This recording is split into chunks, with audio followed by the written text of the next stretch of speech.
अंतिम न्याय का समय आते ही हाबिल से लेकर अंत तक की प्रत्येक मृत आत्माएं वहां उपस्थित होंगी जहां न्याय का सिंहासन रखा होगा।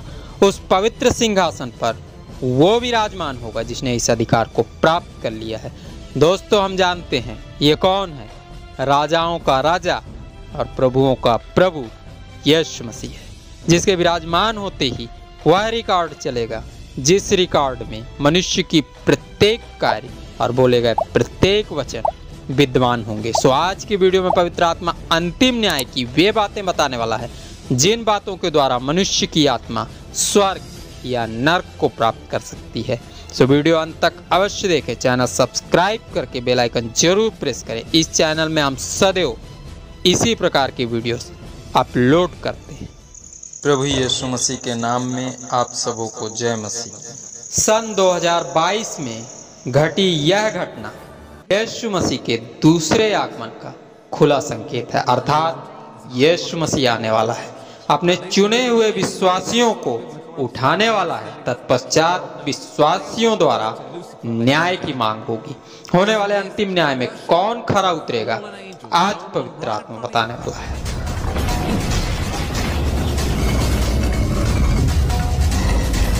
यह कोई प्रमाण नहीं, सिर्फ और सिर्फ बाइबल की भविष्यवाणियों की गणनाओं पर आधारित है।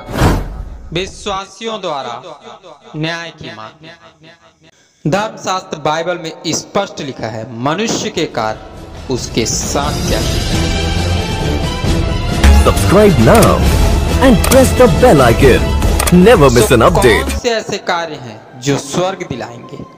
मत्ती रचित सुसमाचार उसके 24 अध्याय 43 से 44 पद। परंतु यह जान लो कि यदि घर का स्वामी जानता होता कि चोर किस पहर आएगा तो जागता रहता और अपने घर में सेंध न लगने देता। इसलिए तुम भी तैयार रहो, क्योंकि जिस घड़ी के विषय में तुम सोचते भी नहीं हो उसी घड़ी मनुष्य का पुत्र आ जाएगा। बाइबल में लिखे ये पद यीशु मसीह के दूसरे आगमन का संकेत देते हैं। स्पष्ट रूप से बताते हैं मनुष्य का पुत्र तब आएगा जब दुष्ट और निकम्मे दास विश्राम कर रहे होंगे। कल्पना भी नहीं कर पाएंगे कि अचानक प्रभु यीशु मसीह आ जाएगा। उसके आते ही सच्चे और क्रियाशील विश्वासी बादलों में उठा लिए जाएंगे। प्रकाशित वाक्य की पुस्तक उसके 11 अध्याय के 17 पद में लिखे वचन के अनुसार स्वर्ग में उपस्थित हुए सभी आत्माएं जो पहले पुनरुत्थान में उठा ली जाएंगी, महिमा करेंगी, स्तुति करेंगी, दूसरे आगमन के लिए प्रभु का धन्यवाद करेंगी। तो आइए प्रार्थना के साथ हम भी प्रभु का धन्यवाद करें और आज के अध्ययन को प्रारंभ करें। आइए प्रार्थना करें। धन्यवाद सर्वशक्तिमान पिता परमेश्वर, हम आपका धन्यवाद करते हैं कि जब आज की इस पवित्र दिन में आप हमें अंतिम न्याय की गूढ़ बातें बताने वाले हैं, तो पिता हमारे मन मस्तिष्क को खोल ताकि प्रभु हम इस अध्ययन को अच्छी तरह समझ सके। तेरा धन्यवाद, तूने प्रार्थना सुना, यीशु के नाम से मांगते हैं, आमीन। दोस्तों, अंतिम न्याय की प्रक्रिया के आरंभ होते ही वह रिकॉर्ड चलेगा जो प्रत्येक मनुष्य की आत्मा में सूक्ष्म रूप से परम प्रधान ने समाहित कर रखा है। मत्ती रचित सुसमाचार उसके 24 अध्याय के 45 से 51 पद में लिखे वचन के अनुसार प्रभु ने स्वयं इस प्रक्रिया का वर्णन किया है। प्रभु ने स्वयं बताया इस प्रक्रिया के अंतर्गत कौन स्वर्ग प्राप्त करेगा तो कौन नर्क जाएगा।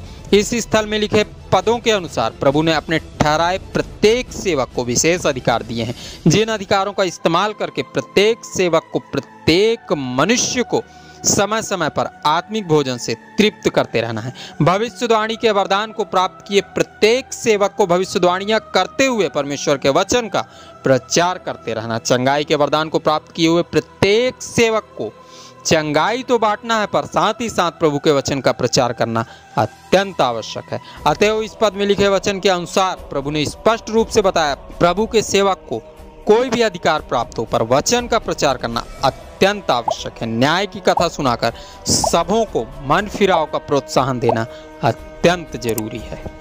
प्रकाशित वाक्य की पुस्तक उसके 11 अध्याय में लिखे वचन बताते हैं, जब यीशु आएगा तो सर्वप्रथम उन्हें उठाएगा जो परमेश्वर के वचनों का प्रचार करते करते मार डाले जाएंगे। अतएव प्रभु चाहता है उसके चुने हुए प्रत्येक सेवक होने वाले अंतिम न्याय की कथा सुनाते रहें, स्वयं और प्रभु की गवाही बताकर लोगों को मन फिराने के लिए प्रोत्साहित करते रहें। सो प्रभु द्वारा बताई इस सेवा में जो जुटा रहेगा प्रभु के आते ही उस राज्य का अधिकारी ठहरेगा जिस राज्य की स्थापना स्वयं प्रभु यीशु मसीह करने वाला। पर कई ऐसे भी होंगे जो अधिकार तो प्राप्त कर चुके हैं पर अपने समय को व्यर्थ के कामों में बिता रहे हैं। वे सोच रहे हैं प्रभु के आने में देरी है, सो पहले प्रभु द्वारा प्राप्त वरदानों से लाभ उठाया जाए, पृथ्वी में आनंद मनाया जाए, अंत में प्रभु का कार्य पूरा कर लेंगे। सो मेरे प्रिय दोस्त, ऐसे प्रत्येक सेवक से प्रभु कहना चाहता है, मेरा द्वितीय आगमन अत्यंत निकट है, पर मैं ऐसे समय आऊँगा जिस समय मेरे आने की कल्पना तुम्हारी बुद्धि से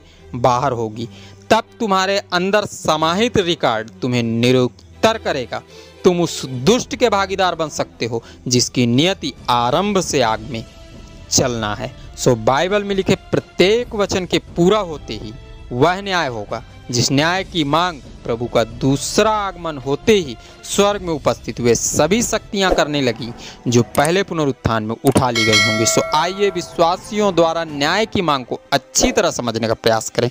न्याय होने के बाद प्रभु पृथ्वी पर राज्य करेगा या इसी वक्त न्याय कर देगा, समझने का प्रयास करें।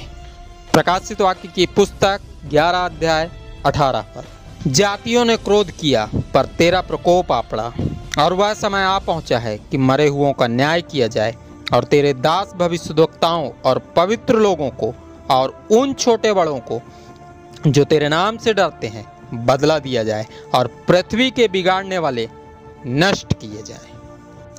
इस पद में लिखे वचन के अनुसार यूहन्ना जी बता रहे हैं, स्वर्ग में उपस्थित सभी शक्तियां प्रभु परमेश्वर की महिमा और वंदना करने के बाद प्रभु के समक्ष अपनी मांग रखती हैं।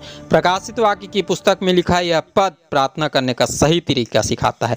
आज के वर्तमान मनुष्य इतने व्यस्त हो चुके हैं कि उनके पास प्रभु की महिमा और वंदना करने का समय ही नहीं बचता। प्रभु के शरण में वे तभी जाते हैं परेशान हो जाते हैं, उनकी समस्याओं का उपाय उन्हें नहीं सूझता। अर्थात आज का मनुष्य प्रभु के पास तभी जाता है जब उसे अपना स्वार्थ पूरा करना होता है, अर्थात प्रभु से कुछ मांगना होता है। सो आज का मनुष्य बिना महिमा और वंदना किए सीधे प्रभु से मांगना आरंभ कर देता है और प्रार्थनाएं परमेश्वर तक नहीं पहुंच पाती। कारण प्रभु के लोग स्वार्थ से रहित और शैतान की प्रजा स्वार्थ से भरी होती है। आज का मनुष्य अपने जीवन के प्रमुख उद्देश्य को भूलता जा रहा है। उसकी रचना परमेश्वर ने क्यों की, आज के बहुत ही कम मनुष्य इस सच्चाई से अवगत है। सो इस पद के द्वारा पवित्र आत्मा पुनः कलीसियाओं को स्मरण करा रहा है कि मनुष्य के जीवन का प्रमुख उद्देश्य है प्रभु की महिमा करना, उसकी वंदना करना और उसकी महिमा में अपना समय गुजारना। जो मनुष्य इन कार्यों को पूर्ण करता है उसकी प्रार्थनाएं सीधे परमेश्वर के पास पहुंचती हैं। जिस प्रकार स्वर्ग में विराजमान इन पवित्र आत्माओं की प्रार्थनाएं